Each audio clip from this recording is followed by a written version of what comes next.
Revenue shares are killing your agency, and today I'm going to show you what to do instead. Most people that I've worked with usually have some kind of a story where they say, hey, this whole equity idea, I'm already doing that. And I go, well, what do you mean?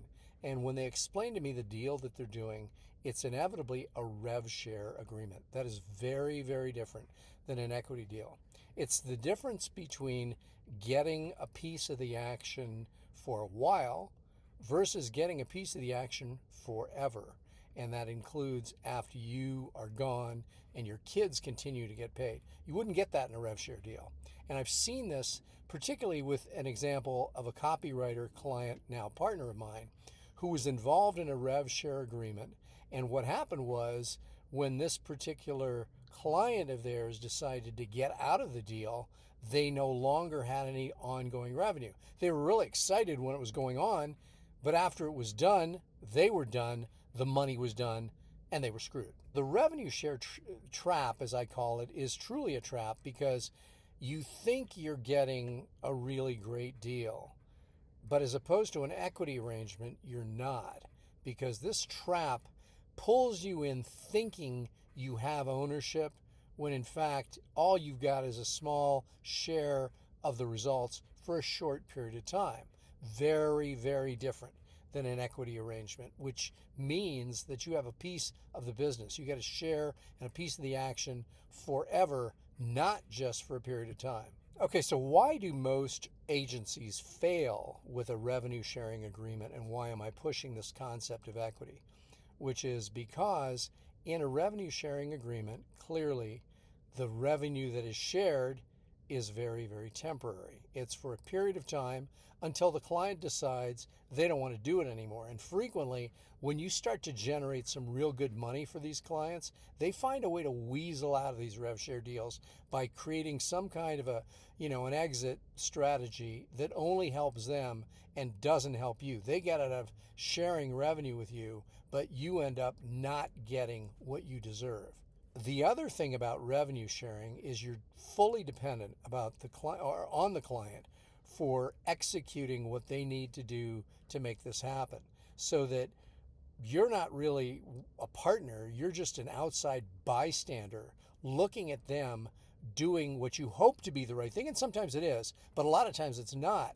And so you end up not really getting what you truly deserve because the person tends to maybe slack off. They're not really a full partner. They are just another client with a slightly fancier, slightly better arrangement that for you long term isn't good.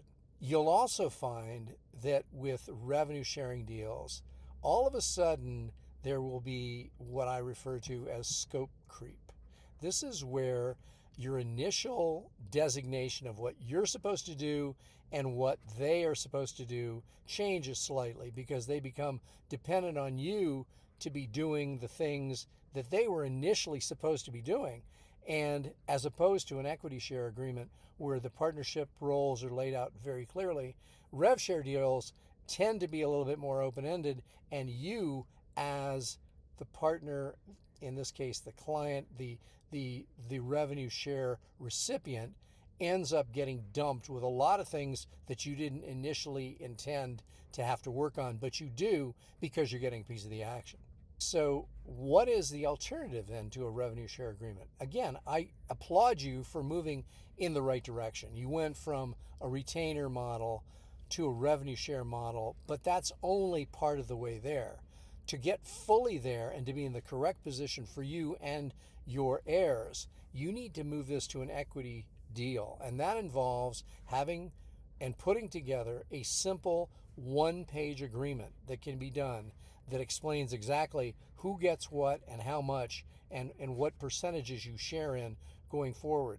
Because with that agreement in place, again, it can be very simple and easily enforceable because the terms are so incredibly simple. That's why I make it one page, because it not only is very easy for the potential partner to sign, but in the event that you have to go into any kind of a legal, situation where something has to be enforced, it's very clear what the intent was in the agreement, and therefore it's pretty foolproof for the most part. Again, I'm not your lawyer, but it's much easier to get what you were told you were going to get as opposed to the rev share deal. Revenue sharing, very different than equity, is temporary passive income. Equity is long-term, real passive income. Because, say for example, I recently had a partner of mine who decided to get out of the business. I now contractually have to continue to pay him 10% forever. So in this case, I'm giving out the equity that I promised him and he rightfully deserves. But if this was a rev share deal, the minute that he stopped working with me, his percentage, his piece would have gone away. With an equity deal, those dollars continue to come in, and say in my case, if I decided to no longer do one of the various deals that I have going on, I would continue to get paid a percentage, and my heirs, my kids in this case, would continue to get paid as well based on that same agreement. Again, all of this is it sounds very interesting and very desirable and kind of sexy, but the question is really, where do you find the people to make these deals happen with? And the inevitable first place to look is from your existing client base. So your existing client base is where you're going to be starting, and you're going to try and take your best one or two current clients and transform them or swap them into equity arrangements. Now, that's the logical place to start. The next thing to ask yourself is, well, what about after that? What about if I go through all those people? What's another group of people? And clearly that comes from your existing database of people that are sitting probably in your iPhone as contacts that you haven't even thought about, but they're there. They're people that know you, know the work that you do, and might be open to these kinds of deals. So don't neglect the people that are in your Facebook, your Facebook friends, your LinkedIn connections, all the people in your contacts. And that's what I would do next, is after looking at your existing client list, I would then build a list of all the people that are in your Facebook, in your LinkedIn, and in your contacts in general, sitting on your phone as the next people. And how do you do it? The question is, how do you do it subtly without looking like you're begging for business? And that comes generally from telling stories that relate to your existing partners in your equity deals, in which they become intrigued and go, hey, tell me more about that. And then you respond with, well, this is maybe something we should discuss. And people that you never thought would have been potential equity partners now turn into at least equity potential partners.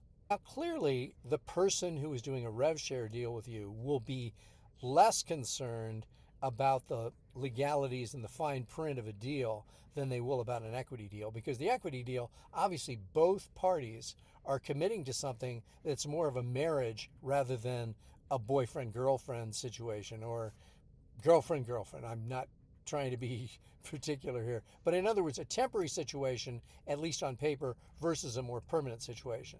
So then that's where you have to start thinking about, is this person a very, very good long-term equity partner? That's a very different discussion that you're going to have with yourself and with them than you'd have with someone who is a rev share deal, because the rev share deal, if it goes south, the extricating yourself from that becomes a lot easier, and for them as well. So both parties have got to really, really be a lot more careful when they get into any kind of an equity deal, because it's more of a marriage, it's not dating. The timeline for implementing a deal like this is really dependent on a lot of factors. But in general, a lot of the time is spent vetting the various parties to make sure that you have a good, similar to like a potential marriage, like I've used that example earlier, which is that you're really looking for a partner, quote unquote, for life, not a partner for today and tomorrow and the next week. So that vetting process has got to be a little bit deeper and take a little bit longer. Now, the thing is if you're somebody who's looking to make money immediately and right away, this is not the best deal for you, because this is much more of a long-term wealth building strategy in which you need to understand that this money, it will come in. And in some cases, for me, it has come in rather immediately. And by that, I mean within the first 90 days. But in many cases, the big money, the real money, if you will come in not in weeks, but in months and possibly years. But those numbers could be substantial. In one case of one partner of mine, he has paid me well over $2.5 million. And so that didn't come in immediately, but it came in over time. But the total amount of money, as you can hear, is pretty large. Equity kicks rev share's butt every time. Now, as a transition to be doing revenue sharing is great. It's a great middle step to go from retainers, hourly rates, or monthly rates to eventually get to equity. But it is an interim step because it's the temporary form of equity. It's something where you're getting a piece of the action for a period of time, and that might be a month, that might be a year. But equity is a forever deal, and those are the deals that you're looking to do. Now, if you wanted to have a portfolio of these, so let's say you had 10 total people that you were working with. Let's say that 6 of them were just normal hourly fixed rate clients where you're getting paid by monthly or hourly, whichever one. Now, let's say 2 of those were rev share deals. Great. But also have another 2, strive to have another 2 that would be equity partnerships so that you have a mix of all of these. But it's certainly your better arrangement if things work out for the people that are rev share deals to be converted to equity partners rather than strictly rev share agreements. So if all this sounds interesting to you and you want to learn more about it, the best way to do it is just text me in the number that's in the description and say, let's talk. This is not going to be something where I'm going to twist your arm and try and get you to do something that isn't a good match for both of us. So my only question is, does this sound intriguing? If it does, then let's at least talk.